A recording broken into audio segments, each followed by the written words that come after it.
Hello students, এই Moumita ma'am. আশা করি তোমরা সকলেই খুব ভালো আছো। Welcome back to our channel. আজকে আমি তোমাদের থার্ড সেমিস্টার মেজর ইংলিশের পেপার 3 থেকে শেক্সপিয়ারের একটা খুব সুন্দর সনেট, যেটা সনেট নাম্বার 65, তোমাদের আজকে আমি এই টপিকের উপরেই কিন্তু আজকের ক্লাসটা ডিসকাস করবো। তো দেরি না করে শুরু করে দিই আজকের সেশনটা।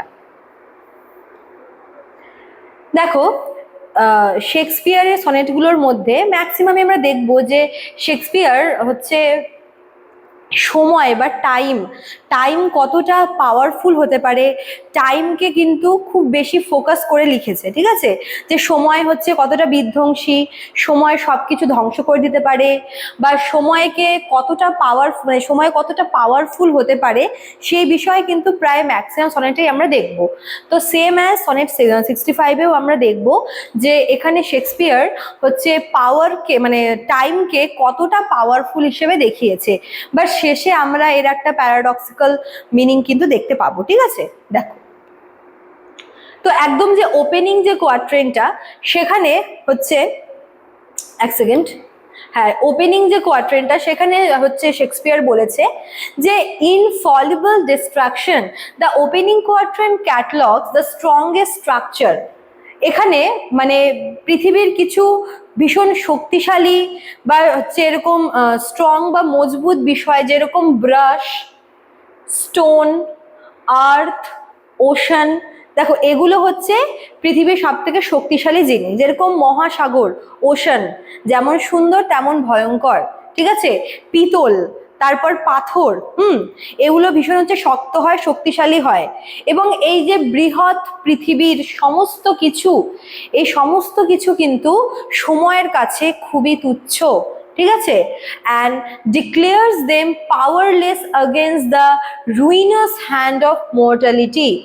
এরা প্রত্যেকেই কিন্তু সময়ের সাথে সাথে, সময়ের কোর্সে একটা সময় গিয়ে কিন্তু ক্ষয়ে যাবে। ঠিক আছে, এখানে দেখো সমুদ্র বলো, এখানে হচ্ছে পৃথিবী, পুরো পৃথিবী এবং পৃথিবীর সমস্ত কিছু, মানুষের হচ্ছে কি বলবো, যে যত মানুষ রয়েছে, মানুষের সৌন্দর্য, সমস্ত কিছু, হ্যাঁ, যেগুলো ভীষণ পাওয়ারফুল, সেগুলো সময়ের কাছে খুবই হচ্ছে ক্ষুদ্র বা খুবই পাওয়ারলেস।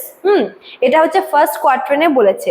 সেকেন্ড কোয়াট্রেনে যেটা বলেছে সেটা হচ্ছে যেখানে এইরকম শক্তিশালী জিনিসগুলো, যেখানে সময়ের সামনে দাঁড়াতে অক্ষম, সেখানে মানুষের সৌন্দর্য, যেটা কিনা ভীষণ ডেলিকেট, সাচ অ্যাজ ফ্লাওয়ার, যেটা ভীষণ হচ্ছে দুর্বল, সেটা কিভাবে সময়ের কাছে আর কি টিকতে পারবে, সেই বিষয়ে কিন্তু শেক্সপিয়ার এখানে চিন্তিত। শেক্সপিয়ার বলতে চেয়েছেন যে সময়ের কাছে পৃথিবীর সমস্ত শক্তিশালী জিনিসগুলো, সেটা হতে পারে ব্রাশ, স্টোন, উঁচু উঁচু বিল্ডিং, মহাসাগর, এই সমস্ত কিছু কিন্তু হচ্ছে পৃথিবীর শক্তিশালী সব জিনিসগুলোর মধ্যে রয়েছে। কিন্তু এই শক্তিশালী জিনিসগুলোও একজনের কাছে শক্তিহীন, সেটা হচ্ছে সময়। সময় এমন একটা বস্তু যাকে কেউ কখনো থামাতে পারে না, এবং সময়ের কাছে সবাইকে হার মানতে হয়, এবং সময়ের সঙ্গে সঙ্গে কিন্তু সমস্ত কিছুরই একটা অবনতি বা শেষ রয়েছে। তো যখন এরকম শক্তিশালী জিনিসগুলো সময়ের কাছে এতটা তুচ্ছ বলে মনে করা হচ্ছে, সেখানে মানুষের বাহ্যিক সৌন্দর্য কি করে টিকবে, এটা নিয়ে কিন্তু শেক্সপিয়ার ভীষণ চিন্তিত। তিনি বলেছেন যে মানুষের বাহ্যিক সৌন্দর্য, সেটা খুবই ক্ষণস্থায়ী, এবং সেটা খুবই অল্প সময়ের জন্য, এবং যার ডিউরেশনটা কিন্তু খুব বেশি নয়, এবং যে কোনো মুহূর্তে যখন তখন মানুষের বাহ্যিক সৌন্দর্য কিন্তু বিনষ্ট হতে পারে। তাহলে কি করে একে অমর রাখা যায়, কি করে একজন মানুষের সৌন্দর্যকে হচ্ছে প্রিজার্ভ করা যায়, এটা নিয়ে হচ্ছে শেক্সপিয়ারের পোয়েমটা। লাস্ট পার্টটা আমরা আগে যাব, আমরা শুরুরটা কিন্তু আরো একবার ডিটেলসে দেখে নিই।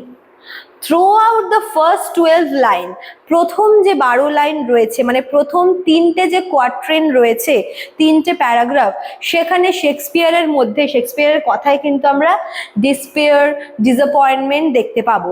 কিরকম দেখো, Shakespeare builds a systematic argument of a absolute hopelessness. প্রথম 12টা লাইনে, প্রথম 3টে প্যারাগ্রাফে কিন্তু শেক্সপিয়ার তার এই যে টেনশনটা বা তার এই যে ডিসঅ্যাপয়েন্টমেন্টটা, হতাশাটা, সেই বিষয় কিন্তু বলেছেন যে কি করে একজন মানুষের বাহ্যিক সৌন্দর্যকে প্রিজার্ভ করা যাবে। এক্ষেত্রে দেখো, he uses violent seas like imagery, wreckful seas of battering days to position time as an aggressive conqueror that breaches every gate. এখানে শেক্সপিয়ার খুব সুন্দর ইমাজারি ইউজ করেছে। শেক্সপিয়ার এখানে বলেছে যে সময় হচ্ছে একটা অ্যাগ্রেসিভ কনকারার, সময় এমন একটা আগ্রাসী মানে বস্তু যা সমস্ত কিছুকে নিজের আওতায় নিয়ে নেয়। সময় এমন একটা জিনিস যার কাছে কেউ কখনো টিকতে পারে না। তো প্রথম 3টে প্যারাগ্রাফে কিন্তু শেক্সপিয়ার তার এই হতাশার কথাই বলেছে। এবার দেখো লাস্টের আমরা লাইনটা দেখবো, যেটা হচ্ছে প্যারাডক্সিক্যাল কাপলেট। লাস্টের 2টো লাইনে কিন্তু শেক্সপিয়ার মানে পুরো বিষয়টা এখানে টোনটা শিফট হয়। মানে প্রথম 12 লাইনে শেক্সপিয়ার যেখানে হচ্ছে তার হচ্ছে এই চিন্তার কথা, তার হচ্ছে এই হতাশার কথা বলেছে, শেষের 2টো লাইনে কিন্তু শেক্সপিয়ারের কথার মধ্যে আমরা একটা হচ্ছে আশা দেখতে পাবো। ঠিক আছে, দেখো, the closing couplet introduces a shocking shift. While physical gates of steel fall, the poet's black ink succeeds. যেখানে সমস্ত কিছু মানুষের এই যে পার্থিব জগতে যা যা রয়েছে, মানুষের এই যে মানে বাহ্যিক বস্তু, সমস্ত কিছু হয়তো এক সময় ক্ষয়ে যাবে, কিন্তু পোয়েটের একটা জিনিস কিন্তু সময় কখনোই কেড়ে নিতে পারবে না, সেটা হচ্ছে ব্ল্যাক ইঙ্ক। মানে পোয়েটের যে হাতের কলম, সেটা কিন্তু সময়ের কাছে যার ভ্যালু অনেক বেশি, বা সময় কিন্তু কখনোই মানুষের মানে পোয়েটের এই যে লেখনী যে সত্তা বা তার যে এই লেখনী মানে শৈলী, সেটাকে কখনোই কিন্তু কেড়ে নিতে পারবে না। Because of youth's beauty is recorded in the poem.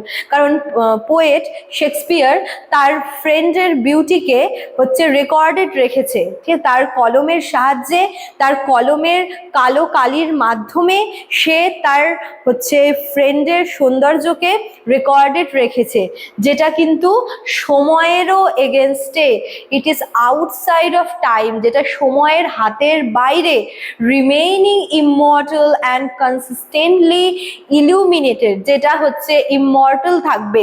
পৃথিবীর সমস্ত কিছুই মর্টাল, সমস্ত কিছুরই কিন্তু একসময় ধ্বংস বা ক্ষয় রয়েছে, কিন্তু পোয়েট তার ফ্রেন্ডের যে সৌন্দর্য, সেটাকে যেভাবে তার কলমের কালির সাহায্যে অমর করে রেখেছে, রেকর্ড করে রেখেছে, সেই রেকর্ডটা কিন্তু সময়ের কাছেও হচ্ছে কি বলবো কোনো মানে ম্যাটার করে না, মানে তার কাছে সময় কোনো ম্যাটার করে না। ঠিক আছে, তার সেই লেখনী শিল্পী তার লেখার মাধ্যমে সে তার ফ্রেন্ডের বাহ্যিক সৌন্দর্যকে অমর করে রাখতে চেয়েছে, এবং এক্ষেত্রে সময়ের কিন্তু হাতে কিছু করার নেই। তো লাস্টের এই 2টো লাইনে পোয়েটকে কিন্তু আমরা দেখব যে তার কথার মধ্যে একটা আশা আমরা দেখতে পাই, মানে এটা মেন হচ্ছে টার্নিং পয়েন্টটা। ঠিক আছে, চলো। তো এই ছিল তোমাদের আজকের পোয়েমটা, খুব ইম্পর্টেন্ট এবং খুব সুন্দর একটা পোয়েম। আর তোমরা যারা ভাবছো অ্যাডমিশন নেবে, তারা আমাদের অফিসিয়াল নাম্বারে কল করে নিও। এখানে দেখো অফিসিয়াল নাম্বার দেওয়া রয়েছে, তোমরা এতে কল করে কিন্তু কোর্স ফি এবং অ্যাডমিশন প্রসেস জানতে পারবে। এছাড়াও তোমাদের জন্য কিন্তু আমাদের অ্যাপেও আমরা কোর্স দিয়ে রেখেছি, তোমরা সেখান থেকেও পারচেস করতে পারো। অ্যাপের নামটা দেখো কর্নারে দেওয়া রয়েছে, পিস্টকল এডুকেশন। চলো আজকে এতটুকুই থাকলো, দেখা হচ্ছে নেক্সট ক্লাসে। Thank you.